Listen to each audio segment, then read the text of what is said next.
You're listening to the Homeboys podcast, recorded in our Indiana office and with combined 40 years of experience.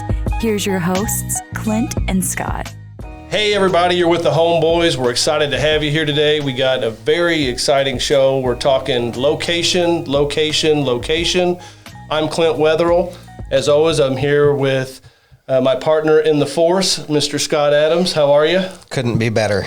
Got a Star Wars themed thing going on, rocking the Star Wars coffee cups. Yeah, it all started, you brought these in the other day, and, we're both from that generation where this was everything to us.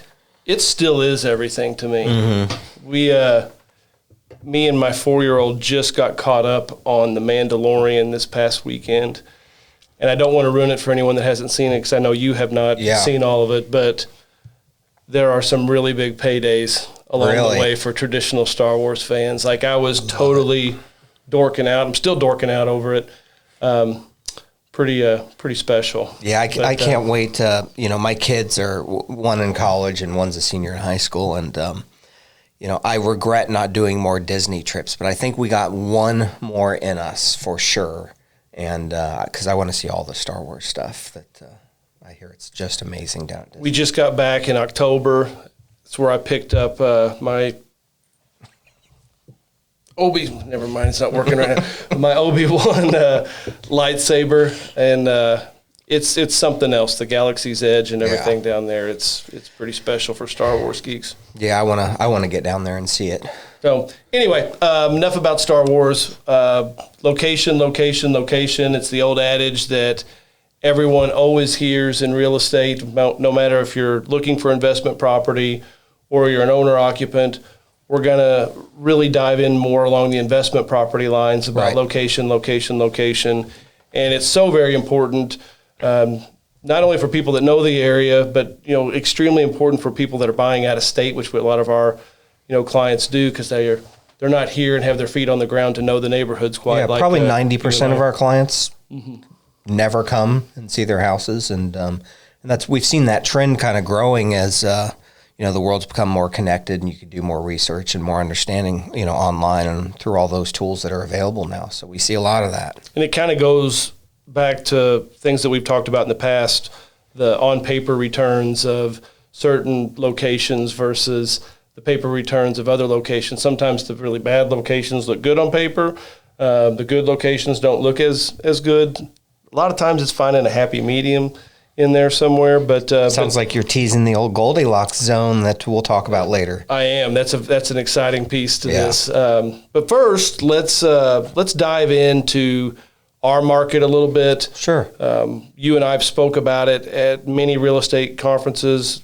You've kind of carried this topic on stage many times, so I'll let you dive into it. But give us some stats and some insight on Indianapolis. And what makes our market unique. Sure.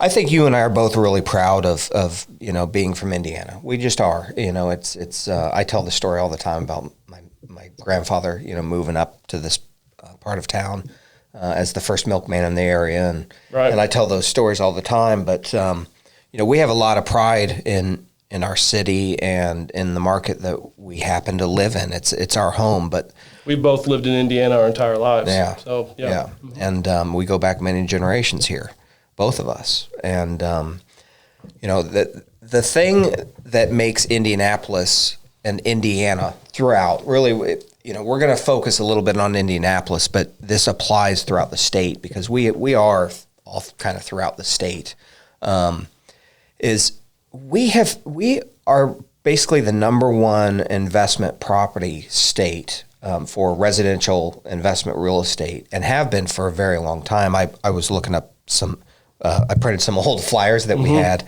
and blast from the past. Yeah, I mean, this goes back to 2011 when Inman News was, screaming about Indianapolis being the place for everyone to go and buy property. So we're pretty blessed and lucky that this just happens to be where we live.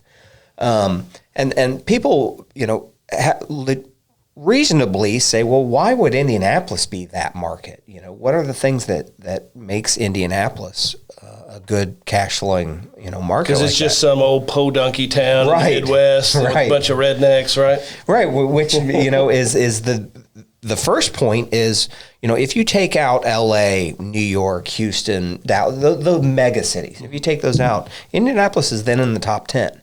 So, depending on what list you look at for size, we're between, I believe it's like the 12th and the 16th.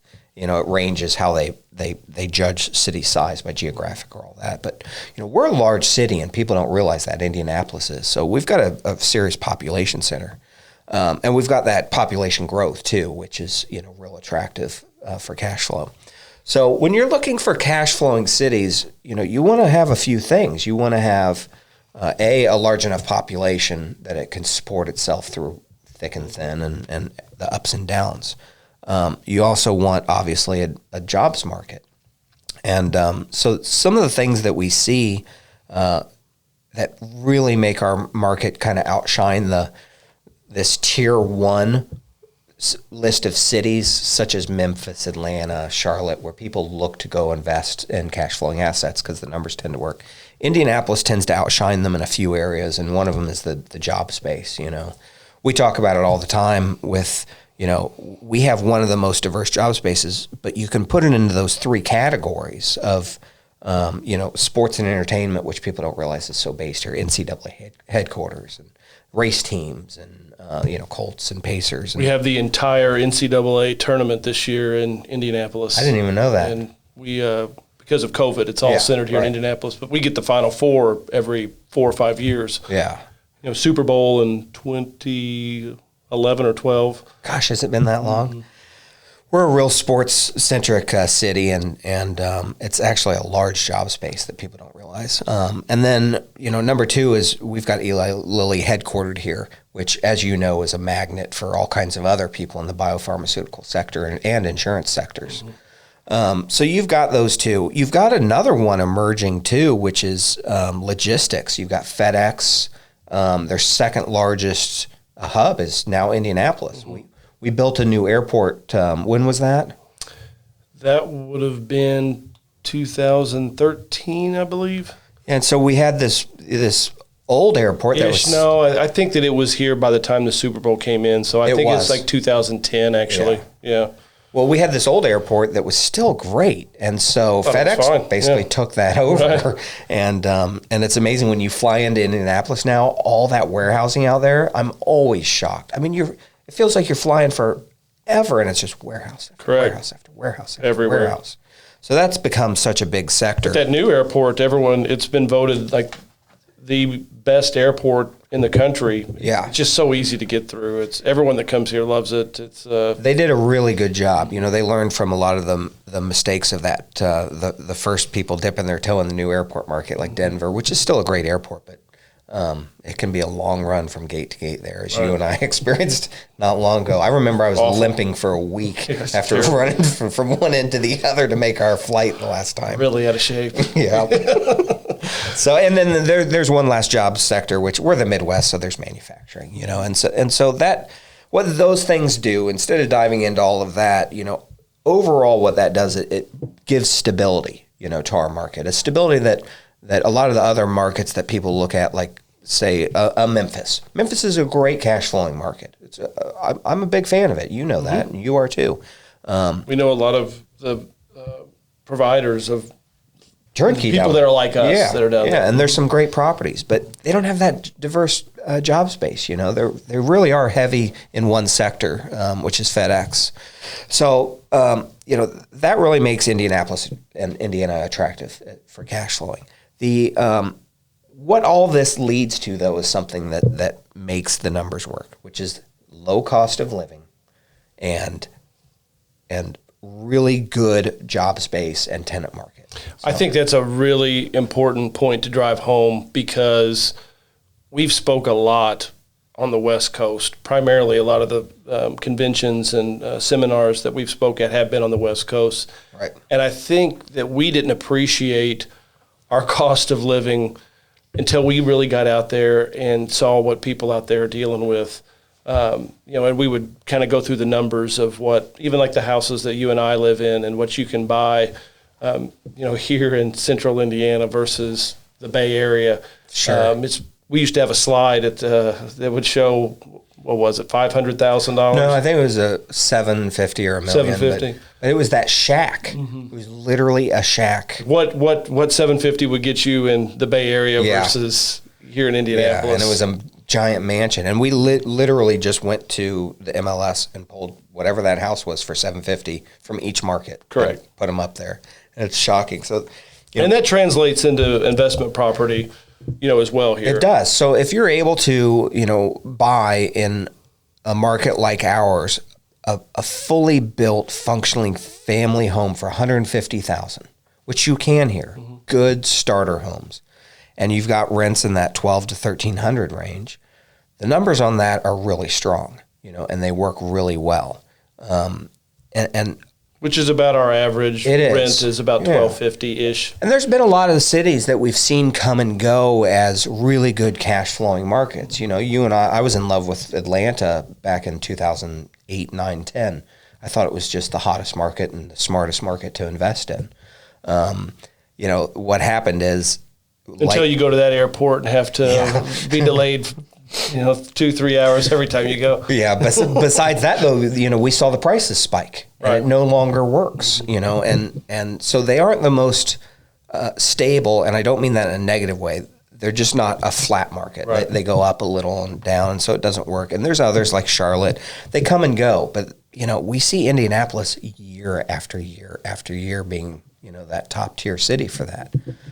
So, as much as we'd like to say we picked Indianapolis because it's the best market, well, we just kind of got lucky because we live here and it has been the best market for turnkey investing for years. Mm-hmm. So after that, once you've kind of selected the city and, that's not usually very hard for folks. We get a lot of people who look at a lot of cities and then come to us.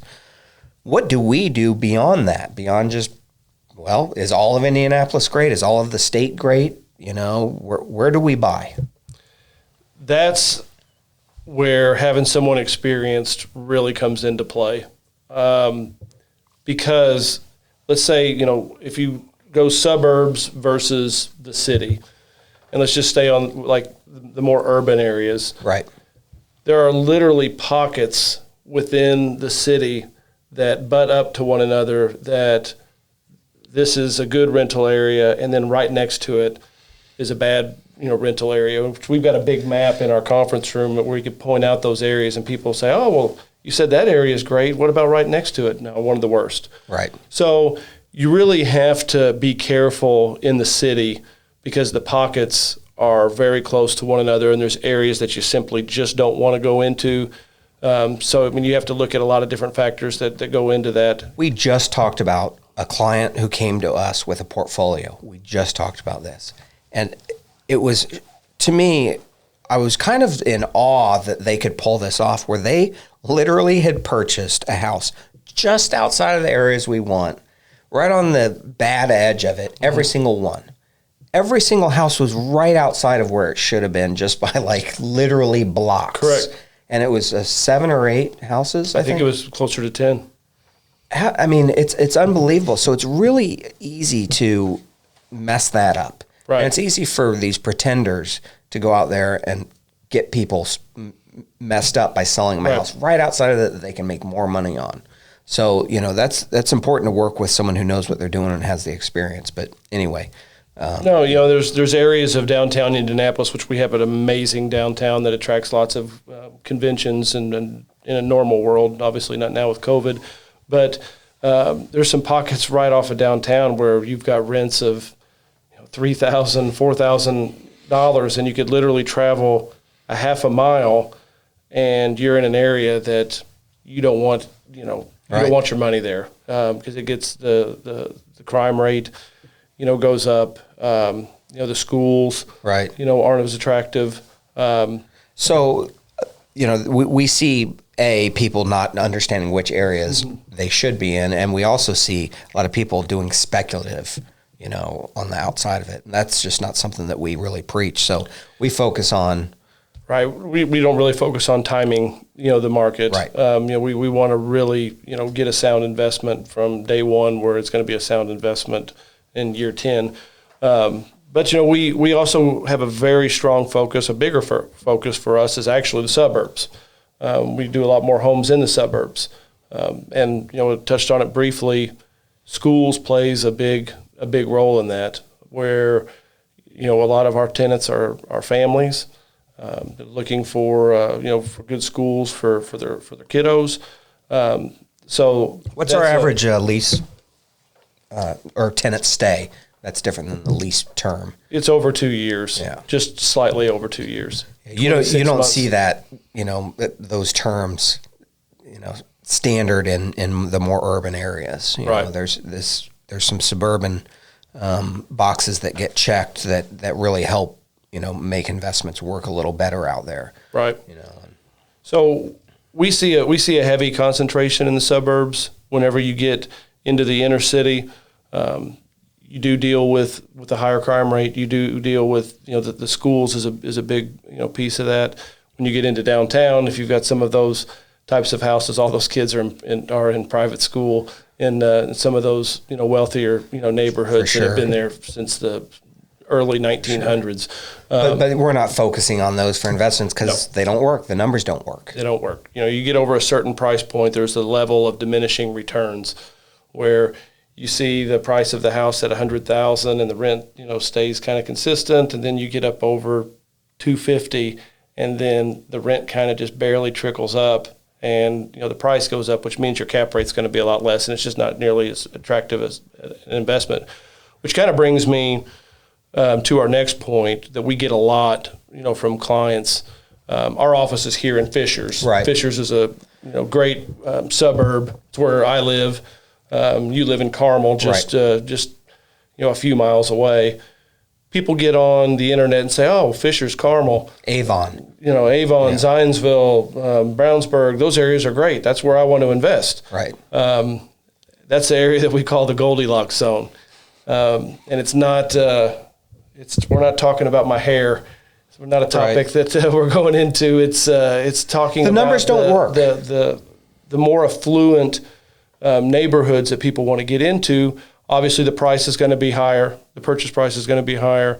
The rents don't go up nearly as much with that purchase price, and the demand. Right now, I sold my house a couple months ago. It was on the market for 3 hours. Anytime there's that kind of competition within the marketplace, it's really, really challenging to make the numbers, work, in that. So sure. So when folks come to us, and we hear it a lot, which is natural. They research the things that we're telling them are important: schools, crime, all of those, and they see that the best areas for those are Carmel, Fishers, the Avons that we mentioned, and we don't offer houses in those areas. What is it why don't we start offering those to our clients? I mean, basically, it comes down to just the level of return. It's just simply, not there. You see very few foreclosures in those areas, which is, one of our biggest, ways of acquiring properties to do, is tapping into the foreclosure market. You don't see nearly as many foreclosures, and a lot of times before they get through full foreclosure, it just never hits. It just never goes through the entire process. One simple way to put it is, for $300,000, you can buy a starter home in Carmel or Fishers. The rents on that will be about $1,500. Or you could buy 2 houses for $300,000 in these other suburbs. Great point. With rents of $1,200. So that's $2,400 per month you would be getting in on these 2 houses versus $1,500 for the same amount of money. And mind you, I don't have the actual number, but if you went to the MLS and you looked at what's available in Carmel for under $300, I mean, the list is probably, very, very small. I'm talking probably more condos, sure. Very few houses that are even available. And like you said, that rent level is going to be somewhere $1,500, $1,600, $1,700, and the numbers just aren't nearly as attractive. So we focus then on a lot of the suburbs outside of the hottest of the hot, where the numbers seem to work the best. And one of the questions that I think people ask a lot is, these aren't in downtown areas. Some of them are pretty far out, as far as Anderson, Muncie that we focus on. Are there tenants for those? That's the population base is Indianapolis, right? So we get that question a lot. We do get that a lot. Tapping back into an earlier point, we've seen a lot of the job growth, hit the suburbs. Like if you go up north of here, in Anderson, they just added, I think it was 1,000 jobs to the Nestle plant. That was already enormous up there. There's tax benefits for companies coming in. There's a big casino, up there. So we're seeing a lot of the job growth in these areas, just because the land is available and it's trending in that. But then as far as rental demand, the rental demand is still there. There's not a lot available, on the market, especially with the type of product that we're doing. The $1,250 average rent range that we do, and the remodels that we do. We saw a big boom in construction in the larger markets like Indianapolis and such in the 2000s. Big boom, a lot of houses built.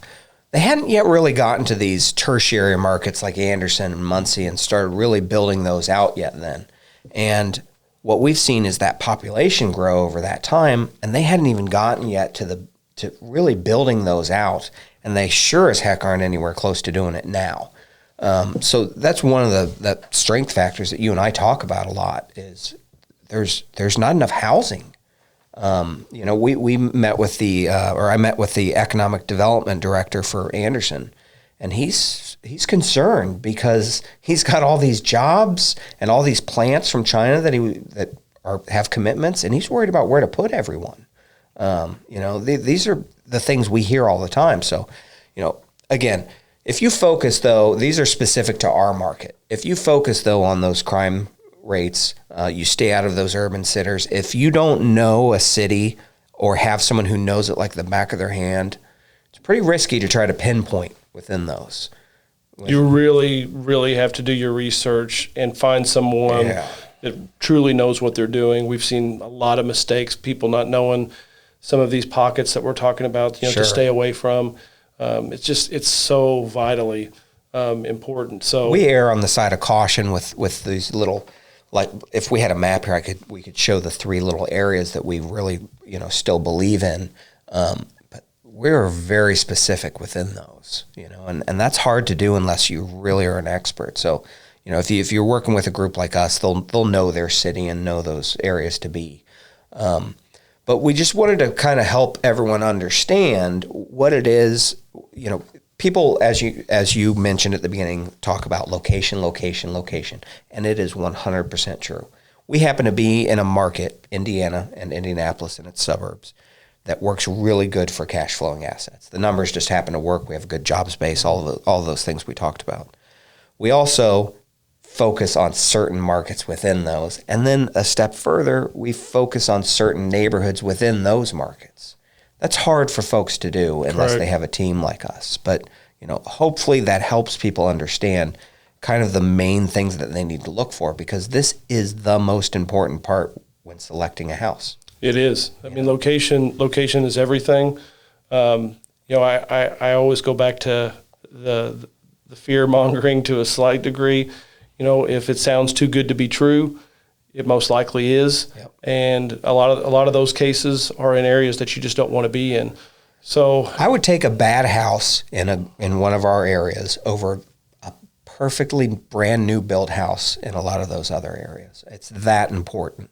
It's that important that you get pinpointed to the right areas and with the right folks in the right market. So I encourage people to really research the different cities. Mm-hmm. There's a lot of good cash flowing markets out there like Memphis, Atlanta, some of the others. Well, not Atlanta so much anymore. The numbers don't work as well, but there's other cash flowing markets out there that they can look at. So, just take a real quick glance, make sure those ratios work, meaning, you can get a good return on your money. And then within there, find a good property group that knows those markets. We suggest focusing on the suburbs. I don't care where you are. It's just a product that works. And it's the easiest product to make work. And within those markets, be real specific on what you're looking for and do lots of research, right? Absolutely. It's an important topic. We could dive into it a lot further and go into like all the pockets, but we do with our clients whenever they come, we kind of break down the entire city and surrounding area. Very important to find that property group that knows what they're doing. There's literally not a street within the city of Indianapolis that you or I or our staff doesn't know and has been to at some point, but that's part of our combined 40 years of real estate experience. And another point would be, don't get your feet stuck in the mud on a city. You and I, we started buying in Cape Coral, Florida, like 7 years ago, and we were about a year into it. Really spent a lot of trips, a lot of money going down there, researching it, started buying, and by the time we had purchased our second house, the market had gone up so much that the numbers didn't work, and we literally went and abandoned ship. And I think that's a good point, and something that we could wrap our show up with. We went to Cape Coral and we looked at all of these areas. This is just a way that we almost made a mistake. We went to a place called Lehigh Acres, and I know you know it well because you give me a lot of crap on it. But before that, we really knew the area. We went and looked at a couple of the houses in Lehigh Acres, and I was mesmerized. I'm like, oh my gosh, we could get this house for this price. Let's buy 50 of them. Well, it was they were brand new houses, meaning 2 or 3 years old at the oldest, and we could get them for like 30 or 40,000, and we could buy hundreds of them. Right, and it's one of those things that I truly didn't know. I didn't know the area, and we had to, really do our research. But I mean, that's after we've had so much experience, and I had blinders on for a brief time. Investors, we see bite the bullet in areas like that, and man, that would have been a big mistake for us. Location, the location doesn't work. It didn't matter how nice those houses were, and it's easy to get caught up in that. I know. I mean, I look back and think about how excited when we were driving around. Oh man, I was seeing so all stoked. These brand new homes we could have. I know. How could it not work? It was a learning experience for me. Location is the number one most important thing when selecting a house. Number 2 thing is location. And then the number 3 thing, which is really important too, is the location. Absolutely. So, well, that concludes our time for today. We thank you for joining us. Till next time, may the force be with you. Take care.